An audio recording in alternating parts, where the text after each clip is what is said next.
আল্লাহর প্রিয় হইতে হইলে নফল ইবাদত করতে হবে।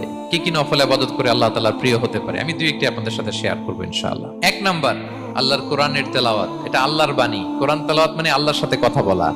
যখন আপনি কোরআন তেলাওয়াত করেন, কাইন্ড অফ আপনি আল্লাহর সাথে মুনাজাত করেন, মানে একান্ত আলাপন করেন, আলাপচারিতা করেন। দুই নাম্বার তালিকা হচ্ছে আত-তাহাজ্জুদ বা কিয়ামুল লাইল। দুই রাকাত করে মাঝরাতে যে সালাতটা বিষ্ণু ইসলাম পড়তেন, এটাকে বলে কিয়ামুল লাইল বা তাহাজ্জুদ। তিন নাম্বার মাধ্যম হচ্ছে বেশি বেশি আল্লাহ তাআলার কাছে চাওয়া, মানে আদ-দুআ, দোয়া করা। বিষ্ণু ইসলাম বলেন আদ-দুআউ মুখুল ইবাদা, দোয়া হচ্ছে ইবাদতের নির্যাস। এবং আল্লাহর কাছে চাইলে আল্লাহ খুশি হয়, না চাইলে আল্লাহ বেজার হয়। বিনয়ের সাথে চাইতে হবে, চোখের পানি ছেড়ে চাইতে হবে, চাওয়ার মতো চাইতে হবে। চাওয়ার মতো চাইলে আল্লাহ দেয়।